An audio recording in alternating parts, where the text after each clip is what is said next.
اللہ اکبر. آج لوگ پیسے کو سب کچھ سمجھتے ہیں, مگر جس کے گھر میں آپائج بچہ ہے اس سے جا کے پوچھو اس کی زندگی کیسی گزر رہی ہے. جس کے گھر میں آپائج بچہ ہوتا ہے پورا گھر آپائجوں والی زندگی گزارتا ہے. اگر آپ کے گھر میں آپائج بچہ نہیں ہے اور آپ کے بچے صحیح سلامت ہیں تو ایک بار سجدے میں جا کے کہو اللہ تیرا شکر ہے. امام غزالی کہتے ہیں جو شکر ادا کرتا ہے بچوں کو دیکھ کے اللہ اس کے بچوں کو برکت دیتا ہے. تو کسی نے کہا بچے پیدا ہونے ہو گئے اور بڑے ہو گئے اب کیا برکت ملے گی؟ کہنے لگے جو شکر ادا کرے گا نا اللہ اس کے بچوں کو نیک بنائے گا, فرما بردار بنائے گا. اور جب نعمتوں پہ شکر نہیں ادا کرو گے, دیکھو میں آج چلا جاؤں گا, ہو سکتا ہے اس کے بعد میں کبھی تقریر نہ کر پاؤں, لوگوں مجھے مذاق سمجھ کے نہ سننا, میں آپ سے کوئی مذاق نہیں. آج سے شکر شروع کرو, اپنی زندگی میں یہی شکر شروع کرو. اٹھتے بیٹھتے پانی پیو تو شکر, کھانا کھاؤ تو شکر, کیونکہ تمہارے نبی کی زندگی ایسی ہے. حضور چلتے ہیں تب اللہ کا شکر ادا کرتے ہیں,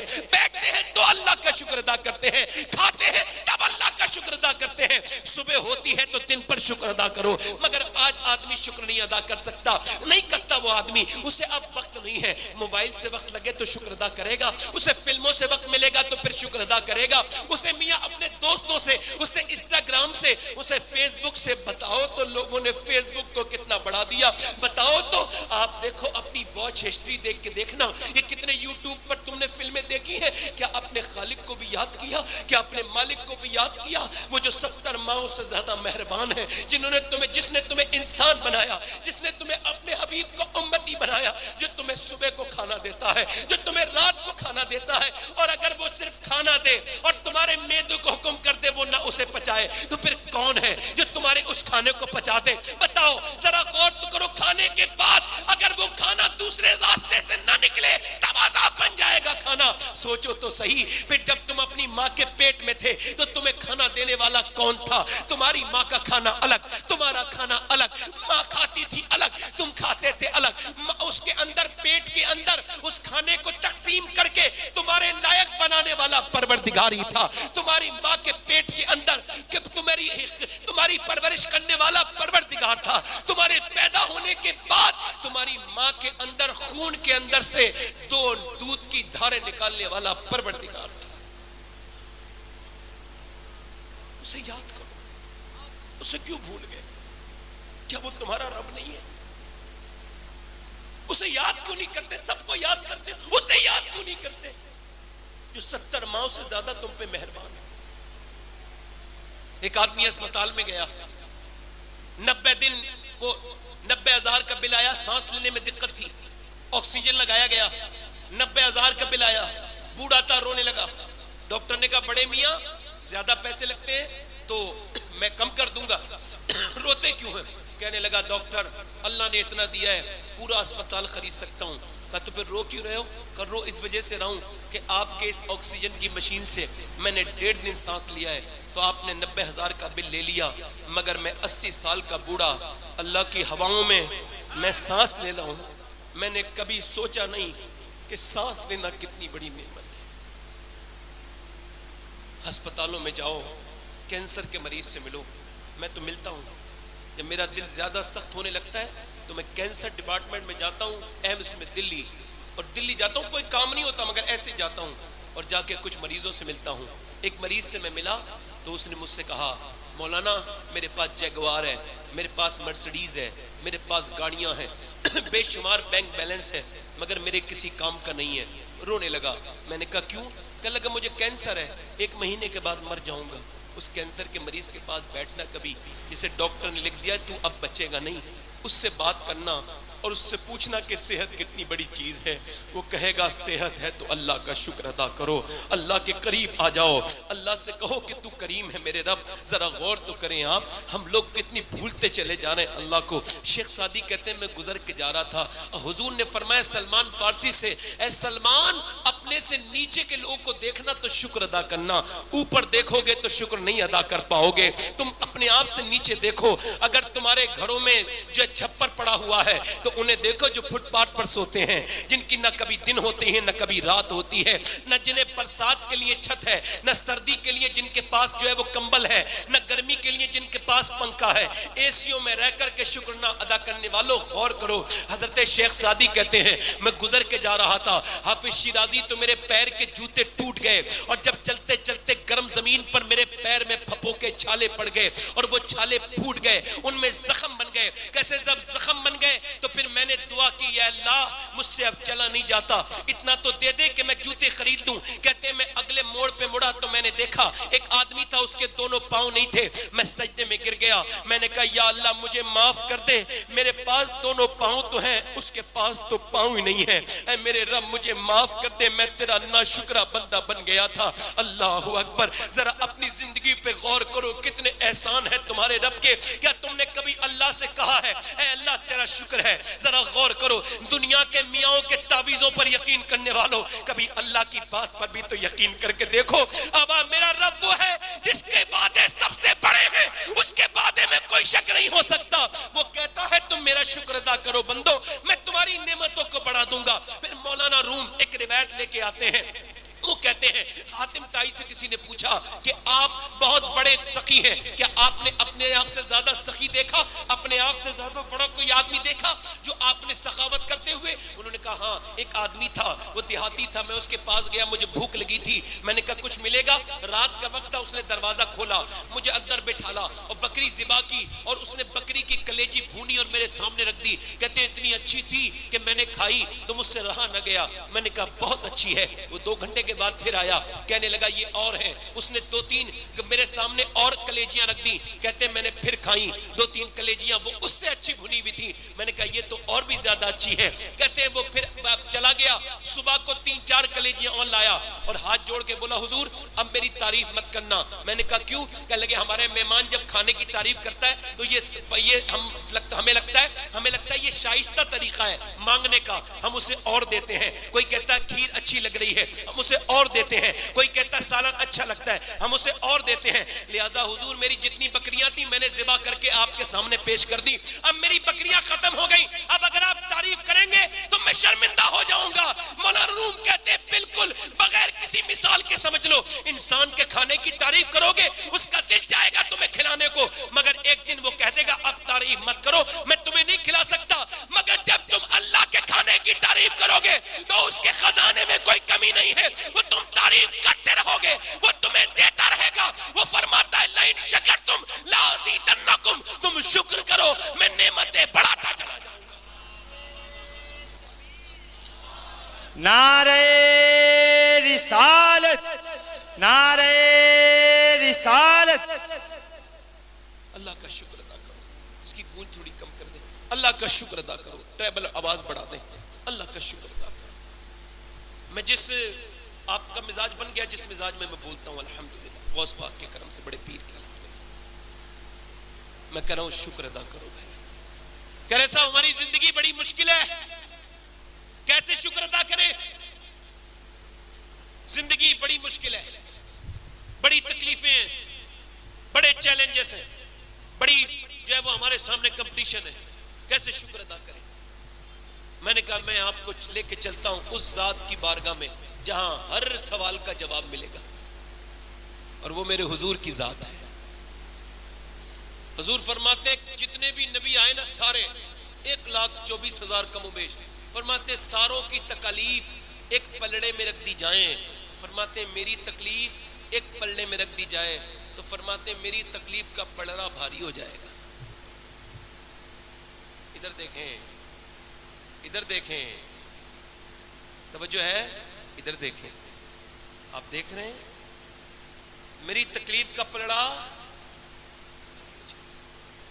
آؤ میں حضور کی بات کرتا ہوں۔ کون حضور؟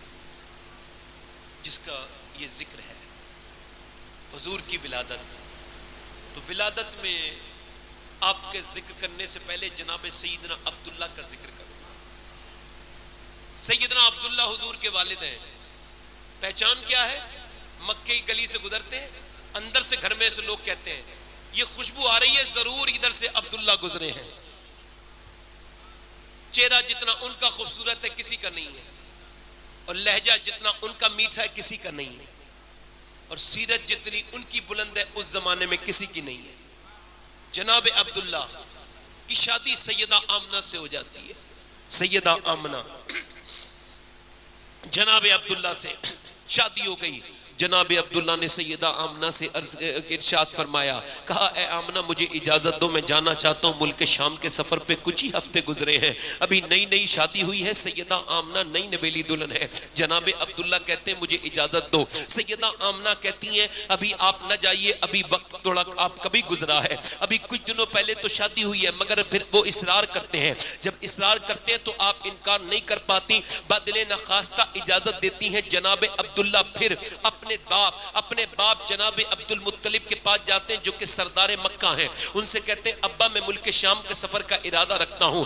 اب بوڑھا باپ کہتے ہیں بیٹے میری تجھ سے بڑی محبت ہے، میں تجھ سے بہت محبت کرتا ہوں میرے لال، تجھے اپنی آنکھوں سے دور ہوتا نہیں دیکھنا چاہتا، مگر جب بیٹا اصرار کرتا ہے تو باپ بھی انکار نہیں کر پاتا، باپ بھی اجازت دے دیتا ہے۔ مکے کی سرحد پر دو ہستیاں جناب عبداللہ کو جو ہے وہ رخصت کر رہی ہیں، ایک کا نام کیا ہے سیدہ آمنہ، دوسرے کا نام جناب عبد المطلب۔ جہاں تک دیکھا دیکھتی گئی سیدہ آمنہ آخری دیدار تک روتی رہی۔ رخصت کے واقعات کا صرف اتنا ہوش ہے، دیکھا ہم نے ان کو جہاں تک نظر گئی، آخری نظر تک دیکھا سیدہ آمنہ نے، اور پھر جناب عبداللہ جب نظر سے غائب ہو گئے، جب نظر سے اوجھل ہو گئے، تو پھر جب وہ پہنچ گئے ملک شام، انہوں نے وہاں تجارت کی، تجارت کے بعد وہ یثرب آئے، یثرب یعنی مدینہ شریف۔ شیخ محقق شیخ عبدالحق مدد دہلوی نے لکھا ہے کہ جب کوئی ایک مرتبہ یثرب کہے تو اس کی تلافی میں 10 مرتبہ مدینہ منورہ کہے، وہ 10 مرتبہ اس کے کفارے میں جو ہے وہ مدینہ منورہ کہے، 10 مرتبہ مدینہ منورہ کہے۔ اس کا پہلے نام جو بھی تھا وہ ہے، مگر اب وہ مدینہ منورہ ہے، وہ مدینہ منورہ ہے، وہ مدینہ منورہ ہے، وہ مدینہ منورہ ہے، وہ مدینہ منورہ ہے، وہ مدینہ معظمہ ہے، وہ مدینہ ہے۔ اللہ اکبر۔ سیدنا عبداللہ مدینے کے اندر ہیں، طبیعت بگڑتی چلی جاتی ہے، طبیعت جب زیادہ بگڑتی ہے تو آپ کے قافلے والے کہتے ہیں ان کی طبیعت سنبھلنے والی نہیں ہے، چلو انہیں چھوڑ کے مکے کا سفر کرتے ہیں۔ ایک کہتا ہے تم ان کے چھوڑ کے جاؤ گے تو یہ بتاؤ اگر انہیں چھوڑ کے جاؤ گے تو عبد المطلب کو کیا جواب دو گے؟ وہ تو سردار مکہ ہیں۔ جناب عبد المطلب کا نام سن کے لوگ رک جاتے ہیں۔ ابو جناب عبداللہ کی طبیعت اور بگڑی۔ ایک دن یہ ایسا آیا کہ سیدنا عبداللہ کو ایک قے آئی جس میں ہلکا پھلکا خون بھی آیا، اور پھر ان کا وصال ہو گیا۔ ابھی میرے نبی پاک دنیا میں تشریف نہیں لائے ہیں، والد کا وصال ہو گیا، اور آپ کو جب چھپایا مدینے کی مٹی میں، چھپانے کے بعد یہ قافلہ واپس مکے آیا۔ جب مکے آیا عبد المطلب نے استقبال کیا، اور استقبال کرنے کے بعد پوچھا کہاں ہے؟ آپ فرماتے کہاں ہے میرا عبداللہ؟